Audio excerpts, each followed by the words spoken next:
Hola a todos, bienvenidos otra vez a Marketing Addiction. Qué gusto saber que están siempre allí conectados, informándose y no perdiéndose este contenido que hacemos con tanto gusto para ustedes. Bueno, pues hoy, siguiendo con el tema de tendencias para este 2021, tenemos una invitada espectacular como siempre y yo creo que es un tema que nos va a poner a todos a pensar porque es un tema con el que no estamos muy naturalizados. Yo creo que no lo hemos escuchado mucho, pero tiene que ver con, yo creo que la piedra angular de cualquier estrategia de mercadeo y es obviamente nuestro consumidor. Así que, pues, quiero presentarles a Isabel Serna. Isabel Serna es la gerente de una compañía que se llama IS Marca, que es una compañía especializada en diseño de comportamiento. ¿Qué es eso? Isabel nos va a contar. Hola Isabel, bienvenida a Marketing Addiction. Qué gusto tenerte acá. Hola Johnny, ¿cómo estás? No, un placer estar aquí compartiendo este espacio y esta información que sé que es muy útil para todos. Bueno, Isabel, gracias por aceptar esta invitación. Y yo creo que el primer interesado en escucharte soy yo, porque cuando hemos conversado acerca de esto de diseño del comportamiento, pues creo que empieza mi cabeza a patinar porque hay muchas cosas que yo realmente no sé de lo que estamos conversando. Así que yo creo que es bueno que desde tu experiencia, tu conocimiento, podamos contarle, primero que todo, antes de empezar con tendencias, ¿qué es esto de diseño del comportamiento? Bueno, diseño de comportamiento es un mundo gigantesco, pero para explicarlo de una manera muy sencilla, es una herramienta que existe con la que podemos diseñar contextos que faciliten la toma de decisiones de las personas. Es decir, que en el diseño de comportamiento ya empezamos a tener de manera sistemática presentes todos los elementos que afectan la toma de decisión de las personas y empezamos a jugar o a ecualizarlos de alguna manera a través de una serie de estrategias que existen para afrontar cada una de las situaciones y de esa manera llevar a las personas a que puedan tomar una decisión de una manera más fácil y obviamente aplicada al marketing, pues es espectacular en el resultado de lo que esperan las marcas que ocurra cuando las personas toman decisiones frente a ellas y al consumo. O sea que diseño de comportamiento es más o menos que yo voy a empezar a manipular, a mi parecer, esas decisiones para que el cliente, consumidor, al final se decida por mí, en resumen. De hecho, la palabra manipular tratamos de no manejarla porque está como en un contexto un poco más negativo, pero sí se puede manejar desde el entendimiento cognitivo en las personas, se puede manejar y lograr que lleguen al final a que ocurra una acción que nosotros deseamos. Al final, todo lo que hacemos nosotros desde el mercadeo, y obviamente uso la palabra manipulación para ponerlo muy concreta, pero creo que debe ser como ese proceso de seducción para que al final el cliente haga lo que queremos, que es que nos prefiere y nos compre, ¿no? Sí, Pero realmente el diseño de comportamiento lo podemos ver es como una herramienta alternativa de persuasión, una diferente a la tradicional que ya venimos utilizando desde hace mucho tiempo en elementos de marketing o de comunicaciones. Esta entra como un nuevo ingrediente que ofrece un escenario distinto y lo podemos utilizar para persuadir. Pero, ¿y cuál es la aplicación de la herramienta? ¿Es transversal para todas las marcas, todas las categorías o cómo se aplica esa herramienta? Sí, es transversal para todas las categorías porque partimos de un hecho muy importante y es que todos los seres humanos tenemos algunos elementos cognitivos que compartimos y están allí implícitos en todos. Y de hecho todos tenemos una misma fórmula de reacción, es decir, que recibimos un estímulo, generamos una respuesta y por lo tanto hay una consecuencia.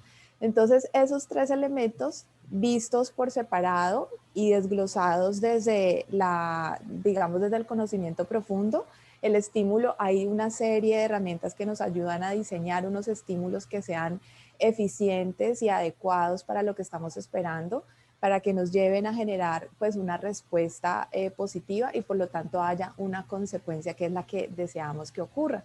Entonces, eso ocurre en todas las personas. Ahí ya lo que empezamos a manejar desde el diseño de comportamiento es entendiendo todas las variables, qué es lo que deberíamos activar dependiendo de cuál es el problema o qué es lo que está ocurriendo, la barrera que tiene la marca para llevar a las personas hasta la acción final. Entonces, sí es transversal. Yo creo que para ser un poco más, es que yo no voy a estar tranquilo hasta que no entienda muy bien esto del diseño del comportamiento, Isa. Ok. Entonces, vamos a poner un ejemplo muy sencillo, ¿sí? Yo voy a decir esto, yo tengo una marca de galletas, no sé, la que sea, para niños. Y yo quiero, obviamente, incrementar mis ventas de galletas para niños. ¿Cuál es como esa metodología que desde tu posición de conocimiento y esta herramienta que tú también manejas y ofreces, uno empieza a trabajar con la marca? ¿Qué es lo primero que uno hace y cómo evoluciona y al final qué le entregas a la marca? Allí lo primero que hay que hacer, Johnny, es tener información al respecto de qué es lo que está ocurriendo. Listo, queremos incrementar, entonces hay que entender, y eso normalmente nace de la investigación, ahí es donde es muy importante entender que investigar es vital para poder tener un muy buen resultado desde el comportamiento. Se establece cuál es el panorama, qué es lo que está pasando. Listo, queremos crecer las ventas y eso es pues, lo natural en cualquier caso de mercadeo, pero necesitamos entender o por qué no ocurre, o si ha venido creciendo, entonces qué es lo que la ha detonado para que podamos llevarlo, digamos, a un momento exponencial. Y cuando nosotros tenemos todo eso sobre la mesa, entonces Momento, empezamos, dime. ahí, momento, stop. Esa partecita me parece importantísima, investigación. Ajá. ¿Cuáles son esas herramientas de investigación, Isa? O sea, ¿qué hace uno? O sea, ¿cómo empiezas a recoger esa información? ¿Cuáles son esas metodologías de investigación que ustedes? De hecho, en esta metodología de investigación es la tradicional. Podemos tener diferentes herramientas de recolección, como las encuestas, los conversatorios en profundidad, la investigación documental. Una serie de herramientas pueden ser distintas. Realmente, cuando nosotros entramos a intervenir, muchas veces los clientes tienen información y nos basamos en ella, y si no la tienen, necesitamos generarla. Entonces hay un proceso previo que es el de investigación para poder obtener ese conjunto de datos que debemos poner sobre la mesa para ahí sí empezar a diseñar una matriz comportamental que nos ayuda a detectar cuál es el problema que existe y cuál es el comportamiento que queremos que se genere para poder lograr ese resultado. Entonces, cuando ya se define cuál es el comportamiento que se quiere lograr en las personas, entonces ahí pues ya empezamos a meter los elementos que nos llevarían a lograr eso. ¿Cómo definimos el comportamiento? Hay que cerrar un poquito el objetivo. Si el objetivo es que queremos vender, entonces listo, pero ¿qué nos detona esa venta? Es donde tenemos que, porque son demasiadas aristas, demasiados puntos, entonces necesitamos estar enfocados en qué realmente es lo que nos está haciendo que vendamos o que no vendamos. Y entonces cuando ya tenemos detectado ese problema, allí es donde ya hacemos una intervención. Entonces realmente sí, los briefs suelen iniciar con queremos vender más, es lo normal, pero hay que llevar al cliente al punto en el que cerremos un poco más el foco y entendamos realmente cuál es la problemática neurálgica que está impidiendo que eso ocurra. Entonces desde allí ya empezamos a ver qué es lo que está pasando y qué podemos hacer. Entonces, por ejemplo, tú mencionabas ahorita el caso de unas galletas. Entonces, en este momento, crecer, pues es difícil porque las loncheras no están presentes como antes de la pandemia en los hogares. Entonces, seguramente hay una contracción del consumo de galletas. Entonces, necesitamos empezar a entender qué está pasando en los hogares para ver cómo podemos desde el comportamiento lograr que lo que ocurría antes en la lonchera que se llevaba al colegio, podemos llevarlo a un momento dentro de la casa. Entonces, si necesitamos generar un comportamiento nuevo, entonces, ¿cuál debería ser? Un stop para el niño en la mañana donde nosotros vamos a entrar porque es una lonchera saludable en casa. Te estoy dando un ejemplo aquí loco, ¿no? Sin haber profundizado pues en la información, pero allí es donde tenemos que entrar a mirar para dejarte muy claro cuál sería la intervención para poder saber exactamente dónde deberíamos nosotros meternos. Entonces no puede ser un objetivo tan amplio que al final es como la conclusión de este pedacito de la conversación. Tenemos que cerrar y lo que nos ayuda a cerrar es investigar. Y entonces, después de investigar, tú ya identificaste ese objetivo que es un poco más segmentado, y a Ajá. partir de ahí, ¿qué sigue en ese proceso? A partir de ahí, lo que hacemos es diseñar una matriz comportamental.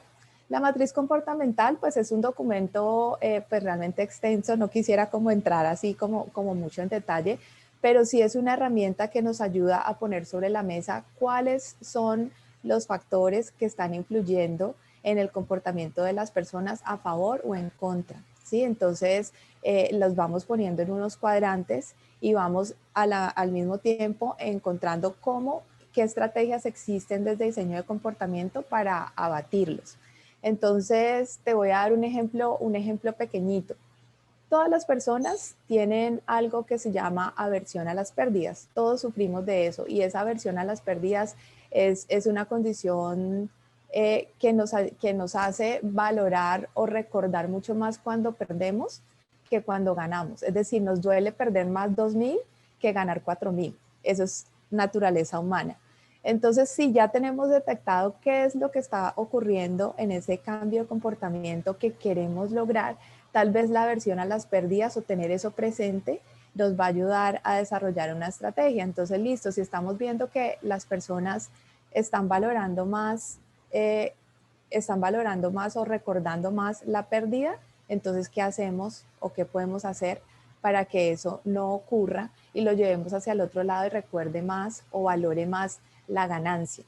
Sí, entonces, y así como ese, hay muchos casos, son como pequeñas estrategias que entran a rebatir un poquitico cada caso, cada uno de los casos. Entonces, en cada uno de ellos podemos establecer una estrategia diferente y de esta manera vamos diseñando una matriz comportamental que al final el cliente va a encontrar y va a decir, listo, vamos a aplicar esta estrategia, vamos a explicar esta estrategia, porque el problema es que este consumidor tiene aversión a las pérdidas y la está viendo exactamente en este pedacito del proceso. Las promociones que está haciendo pues no están siendo valoradas, o la tuvo mucho tiempo y ahorita volvió a poner el precio que es, entonces ya el consumidor siente que está perdiendo lo que antes se ganaba en descuento. Bueno, suele pasar muchas cosas, pero es como para ponerte en un contexto de una de las pequeñísimas cosas que se puede hacer para hacer esa matriz de comportamiento. Y entonces con esa matriz de comportamiento, Isa, usted ya me entrega a mi marca estrategia. Ajá, Hay que hacer esto, esto, esto y esto. Y esas estrategias, digamos que son transversales, pueden ser a todo nivel. Me imagino que deben ser a nivel de comunicación, a nivel total. de venta, no sé, esto que es por el punto de venta y demás. ¿Sí? ¿Es así? Exacto, exacto. Y de hecho, sí, podemos ver muchos ejemplos aplicados, como por ejemplo, desde marketing, el más tradicional son las figuras de autoridad, las que te entran y el médico que te dice, sí, mira, este medicamento es buenísimo, con acento alemán. Ese tipo de cosas nosotros creemos que están allí porque sí, pero de hecho están cumpliendo una función de comportamiento que es muy importante, donde ya sabemos que tenemos un entorno que valora que el médico sea alemán, porque la medicina alemana pues la tenemos como en muy buen concepto. Entonces se empiezan a meter una serie de componentes dentro de la comunicación que la pueden impulsar. Entonces de ahí, por ejemplo, vuelve otra vez la investigación, desde un pretest arroja ciertos resultados y no está funcionando y vemos que no detona la intención de compra en las personas. Entonces, con diseño de comportamiento podemos entrar a ver qué es lo que está pasando e incluir en esas piezas algunos elementos que ayuden a esas personas a tomar una decisión o por lo menos a persuadirlas de conocer la marca si es una marca nueva. Entonces, como te digo, hay algunas cosas que ya dominamos, pero no las teníamos metidas dentro de esta matriz como tal o sistemática de comportamiento. Perfecto, no, yo ahora sí tengo muy claro, o por lo menos ya entendí en qué consiste el diseño de comportamiento. Entonces, digamos que, Ajá, primero que todo, súper interesante, creo que es una herramienta ajá. que puede ser muy útil para N casos, yo creo Sí, eh, es que aplica para todo. que bien aplicada, pues, muchas cosas y debe de todos esos elementos que uno desde el mercado puede explorar. Yo creo que sería muy interesante revisar qué resultados tienen. Me parece súper chévere. Pero ya entrando entonces en materia, porque ya entendí, Ajá, ¿cierto? ajá. Dice, uno desde este conocimiento, porque tú trabajas con muchas marcas y sé que te he Ujú. conocido como transversal en diferentes países con marcas de todas de muchas industrias, uno desde esta herramienta podría decir, con esta situación que estamos viviendo, obviamente de las cuarentenas, después de casi un año de estar en esta situación, tratar de visualizar o predecir cuáles son esos cambios en el comportamiento de los consumidores, y digo transversalmente, porque seguramente si fuéramos al detalle, hay cosas que son muy particulares para cada categoría, inclusive para el relacionamiento con cada marca, pero de manera transversal habrá comportamientos que uno pueda predecir que van a ser diferentes o que hay que tener en el radar en este momento a la hora de definir estrategias que uno diga, ojo, esto va a pasar, esto va a pasar, esto va a pasar y hay que considerarlo para que las estrategias sean más acertadas. ¿Se puede, Isa? Sí, sí, sí, claro, de acuerdo. Yo en ese caso recomiendo tres, que como te decía desde el principio, esto está muy basado en elementos comportamentales que tenemos todos los seres humanos por nuestra propia naturaleza. Están allí y creo que ahorita con esta situación de pandemia se detonan tres que son muy importantes y me gusta como recomendarlos sobre todo para que cuando se diseñen estrategias los tengamos allí presentes porque ahorita están disparadísimos. Uno son los básicos de la irracionalidad, el segundo es la arquitectura de decisiones y el tercero es la matriz de última milla. Para mí esos son los tres elementos con los que deberíamos trabajar ahora y ya te voy a explicar en qué consiste cada uno. Okay. Suena muy interesante, pero explícame cada uno porque quedamos, yo creo que igual que yo, el resto quedó en las mismas. Quedamos, fue el primero, segundo, después el tercero, en su orden, por favor. Listo. Bueno, vamos a ver los básicos de la irracionalidad. ¿Qué ocurre? Si nosotros vemos cómo funciona el cerebro humano, no estamos diseñados para tomar buenas decisiones. De hecho, tomar malas decisiones es mucho más normal que tomar buenas decisiones. Entonces allí entran unos elementos que son muy importantes para tener en cuenta, que uno de ellos se llama el heurístico cognitivo. Este me encanta porque realmente todos lo vivimos y es que con el heurístico el cerebro tiene una condición natural que lo lleva a resumir la actividad que tenga que hacer para pensar. Es decir, el cerebro busca lo más rápido, el atajo. ¡Ta! Entonces, si la persona no lo encuentra fácil, no lo encuentra rápido, simplemente abandona.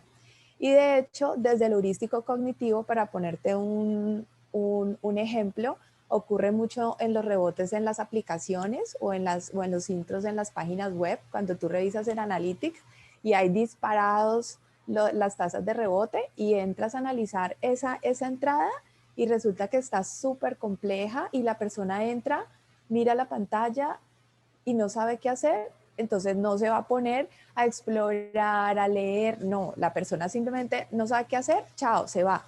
Entonces va aumentando la tasa de rebote. Cuando ya empiezas a organizar de tal manera que la persona encuentre todo súper fácil, le quede clarísimo cuál es la ruta que debe seguir, que creo que por ejemplo lo has visto en muchos programas, por ejemplo, de diseño, te empiezan a salir unos globitos que te van diciendo, mira, hace esto, luego hace esto, te van llevando por una ruta y todo eso responde precisamente a que ese heurístico no le diga que se vaya porque le va a tocar pensar. Entonces, todos siempre estamos resumiendo y buscando el atajo para que no tengamos que esforzarnos identificando factores o analizando o leyendo. Entonces, de ahí viene precisamente algo que debemos tener en cuenta y es que precisamente con el desarrollo de aplicaciones y de sitios web, que es algo que en este momento está súper disparado con el e-commerce y que por supuesto para este año viene creciendo muchísimo, hay que tener en cuenta ese tema de la facilidad, de la claridad, de facilitar a las personas la acción, es súper importante. No es poner elementos porque sí, sino realmente que las personas encuentren aplicaciones, sitios o servicios a los que les quede muy claro y sin lugar a dudas qué es lo que tienen que hacer ahí, porque si no, la persona se nos va. Entonces, Esto pues yo creo que esto sí lo hemos sabido pues como siempre, pero lo estoy poniendo en palabras pues obviamente ajá, desde análisis más profundos y es que hay que hacérsela muy fácil al cliente. Entre más fácil, más exacto. sencillo, más efectivo para el proceso con la marca. Por eso digamos que involucramiento de compra, como lo que uno necesite con la marca va a ser mucho más efectivo, digamos. Claro, de acuerdo. Lo que pasa es que mira qué es lo que ocurre aquí también con este ejemplo que te doy de las web. Normalmente los diseñadores o los programadores no tienen esta forma de pensar, de facilitar, sino que tienen un cerebro más complejo y de esa misma manera diseñan. Entonces, muchos de ellos pueden hacer que la página se mueva, que el botón ande, que reaccione cuando tú le das clic, pero no está ubicado en el sitio, no tiene el color, no tiene el flujo. entonces realmente no le está facilitando las cosas al usuario, que tiene que pues llegar allí a hacer una compra o algo que nosotros necesitemos que ocurra. Entonces ese pensamiento bloquea un poco el diseño de esa página. Entonces cuando ya hacemos una intervención desde el diseño de comportamiento, por supuesto podemos usar todo ese conocimiento que tiene el programador o la persona que esté a cargo para hacer que esa página se mueva, pero sí hay que pensarle dónde van los elementos y cómo es el flujo de la información para que no se nos vaya y ese heurístico cognitivo no le haga abortar y de una pues lo perdemos y ahí es donde ya tenemos un abandono que por supuesto pues llevar al cliente ahí desde marketing nos cuesta bastante y una vez entre no está claro, entonces se va, pues perdimos todo el esfuerzo. Entonces allí es como uno de los valores grandes que tiene también diseñar. Entonces yo diría, bueno, pues como primer punto a tener en cuenta a la hora de definir estrategias para marcas en el 2021 es hágasela muy fácil al cliente. Exacto. Muy fácil. Listo. Segunda. Ajá. Dentro de los básicos de la irracionalidad hay otro que está siempre presente y es el tener en cuenta que nuestro consumidor siempre está inmerso en contextos de escasez.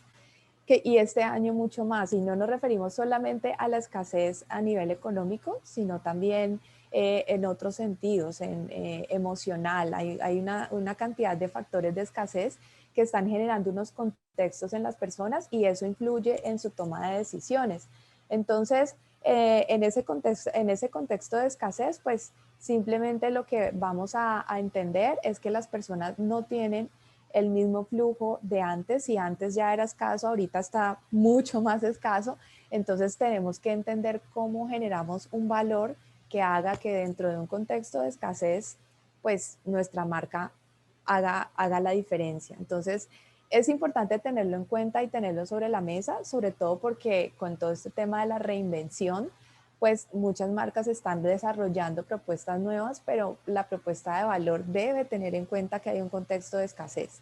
Entonces, ¿cómo vamos a entrar allí a ofrecer una solución para nuestros clientes? Ese es otro de los básicos de la irracionalidad. Y el tercero, que es también muy importante, es también, y se deriva precisamente de ese contexto de escasez, son los costos de oportunidad. Y los costos de oportunidad es simplemente que una persona debe escoger un producto o el otro, o un servicio o el otro, porque no puede pagarlo todo. No todo lo que desea lo puede tener. Entonces siempre está en esa balanza y adicional a eso genera que haya competencia muy fuerte entre marcas o productos que no son de la misma categoría. Es decir, una persona puede estar entre un vestido y un seguro de vida.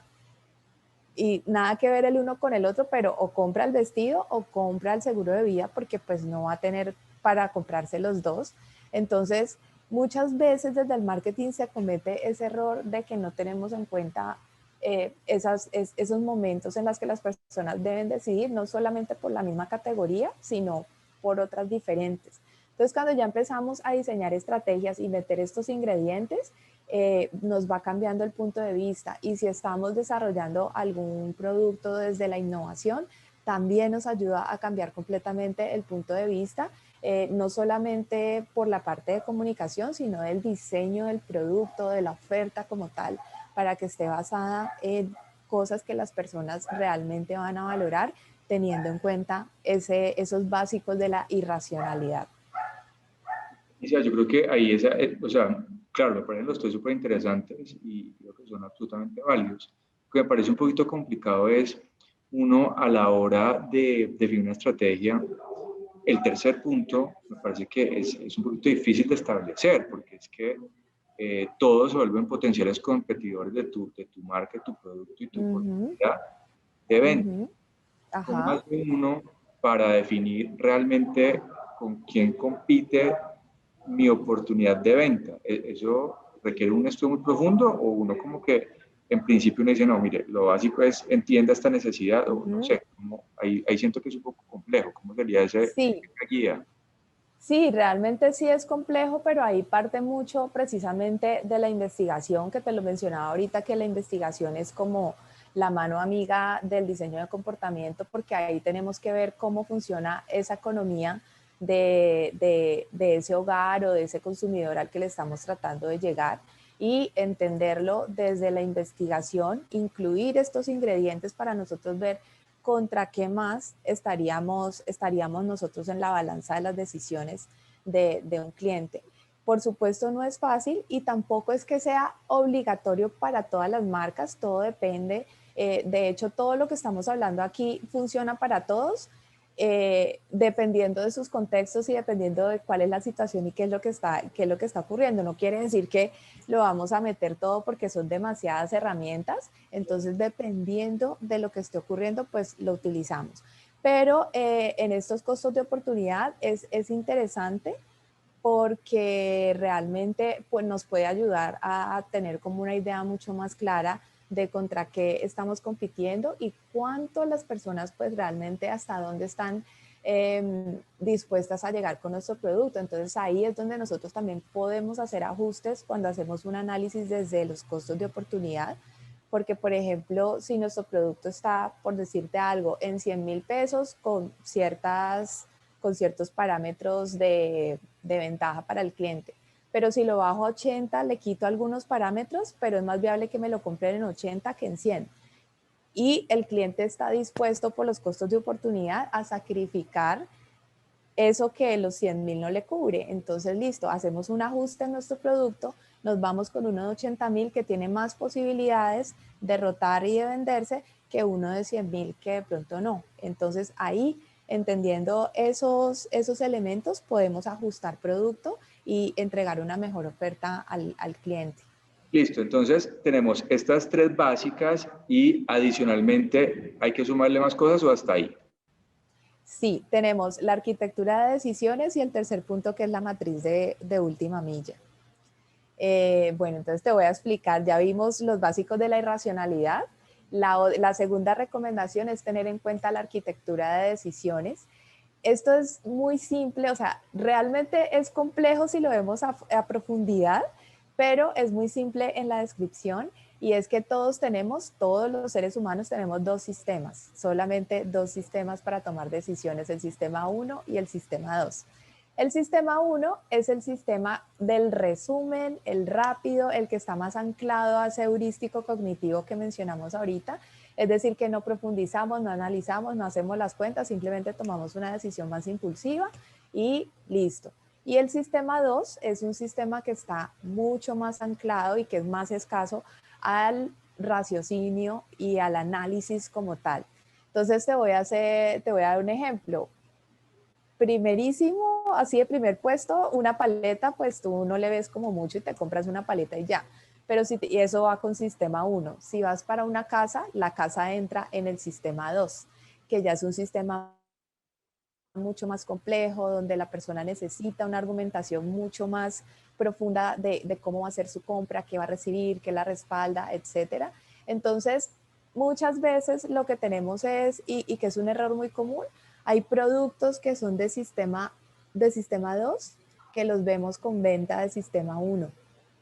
Entonces, si no tenemos claro si nuestro producto es un producto donde la decisión se toma en el sistema 2 y le doy solamente herramientas del sistema 1, pues vamos a tener ahí un problema con el producto porque las personas necesitan información mucho más profunda de la que están recibiendo. Entonces ahí debemos identificarlos. Y si tenemos productos o servicios que hagan parte del sistema 1, que es mucho más rápido y más ágil, y le estoy dando desde los argumentos de mercadeo demasiadas explicaciones y no las necesita, entonces también vamos a tener un problema de decisiones allí. Entonces, muy importante ubicar a nuestro producto, nuestro servicio, nuestra marca, en qué momento o de qué manera la persona está tomando la decisión, si la está tomando con el sistema 1 o con el sistema 2. Y el tercer punto, que es la matriz de última milla, realmente es el más valioso de todos y lo pongo aquí también sobre la mesa para que lo tengamos en cuenta, porque este es el momento donde ya logramos que la persona genere la acción. Es decir, que ya la llevamos a la venta, ya la llevamos a que pase una tarjeta de crédito, a que decida consumir nuestra marca. Y qué está pasando también con las marcas, que lo estoy viendo desde hace bastante tiempo, es que el 99% del desarrollo de los esfuerzos se va en las primeras millas y el 1% en la última milla. Y deberíamos ajustarlo porque realmente esa última milla requiere una atención muy especial para poder llevar a las personas a ese momento de la compra, que es cuando realmente genera el ingreso para la marca, y la tenemos muy, muy descuidada. Entonces, pensar en todas esas alternativas y esas estrategias que ya van a empujar a la persona a la acción son vitales y las estamos dejando como casi en el aire o muy desatendidas, mientras estamos muy concentrados en desarrollar el producto, que por supuesto es importante, pero también hay que diseñar la manera como vamos a lograr que la persona haga la compra. Entonces, esa matriz de última milla también es muy, muy, muy, muy importante que la tengamos en cuenta. Ok, entonces, bueno, aquí ya completamos entonces, digamos, como todo lo que son las consideraciones que deberíamos tener para definir estrategia. Entonces, yo voy a hacer un repasito mental aquí porque no ha sido tan fácil, Lisa, hay que confesarlo. Entonces, listo. Del primer punto, que es la heurística.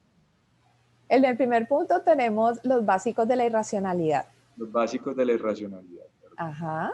Listo, los básicos de la irracionalidad. Entonces tenemos, hágala fácil, considere que hay escasez. Escasez, ajá. El cliente tiene pues, un contexto de escasez de alguna manera. Y el tercero es que su producto, su marca, compite con otros productos de diferentes categorías que atienden una necesidad particular del consumidor. ¿Sí? Perfecto. Y ahora hay que también entender en qué aspecto de la decisión o qué... la arquitectura de la decisión. La arquitectura de la decisión se mueve, si es el básico o es el más elaborado, el 1 o el 2, ¿no? Ajá, exacto. Y al final hay que pensar entonces cómo vamos a hacer que el cliente tome acción. Exacto. ¿Sí? ¿Cómo nos enfocamos para que tome las acciones que necesitamos tomar, que tome para la decisión de nuestra marca? Diga, me saqué 5, ¿no? Pero yo creo que más, 5. Muy bien, no está fácil. No está fácil, pero está útil, que es lo que me parece interesante de esta conversación. Yo creo, Isa, que sí, pues creo que nosotros desde Mercado siempre estamos haciendo el análisis del cliente porque es la piedra angular de cualquier estrategia de mercado. El que no lo haga creo que no va a ser exitoso nunca. Una vez se embeleza con el producto, pero creo que definitivamente el éxito de una marca está en el conocimiento del cliente. Y desde Mercado creo que hacemos siempre ese conocimiento del cliente de dos posiciones. Una posición desde la investigación tradicional, o pues ya pues creo que hay herramientas un poco más sofisticadas para entender ese comportamiento y demás, qué es lo que quiere, qué es lo que no quiere, cómo lo quiere, cuándo y demás. Y la otra, ese complemento que uno hace de esas investigaciones es la data, que ya es la realidad de lo que uno ya conoce del cliente, digamos las frecuencias, bueno, todas esas cosas que salen a partir del análisis de la data. Uno suma eso y a partir de ahí uno trata de identificar comportamientos y tratar de predecir qué es lo que quiere el cliente. Pero este tema de el diseño del comportamiento creo que es una óptica diferente, tiene un nivel de profundidad diferente. Y creo que es interesante esta conversación porque nos abre esa posibilidad de pensar otras cosas. Personalmente me parece que es una herramienta valiosa, creo que está retador pensar que uno podría explorarla, yo creo que es retador en el buen sentido de la palabra.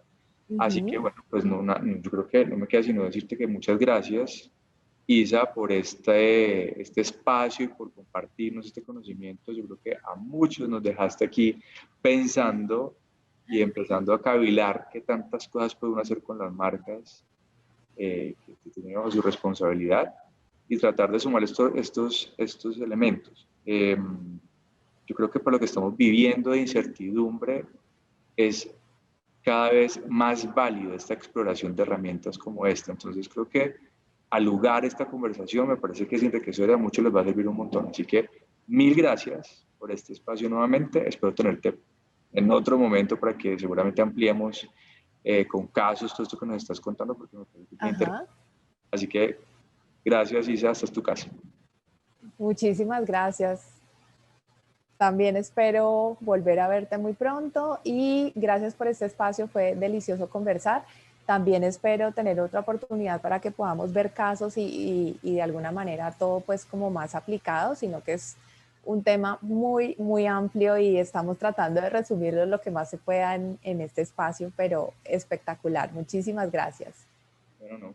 Y a ustedes, pues, mil gracias por seguirnos. Estoy seguro que este episodio les encantó. Yo creo que el contenido está en serio como para analizar, pensar y yo creo que aventurarse a explorarse a esta cualquier herramienta, pero creo que el tema del cliente sí me amerita permanente exploración para conocerlo y para poderlo descifrar y poderlo llevar a lo que queremos de interrelación y de conexión con la marca, que son las ventas. Así que, pues, mil gracias. Recuerden suscribirse a nuestro canal en YouTube, marketingaddiction.co y seguirnos en nuestras redes sociales. Estamos en Instagram, Facebook, LinkedIn. Así que espero verlos en una próxima oportunidad con un invitado seguramente, así como todos los que tenemos, de primerísimo nivel. Hasta una próxima ocasión. Chao.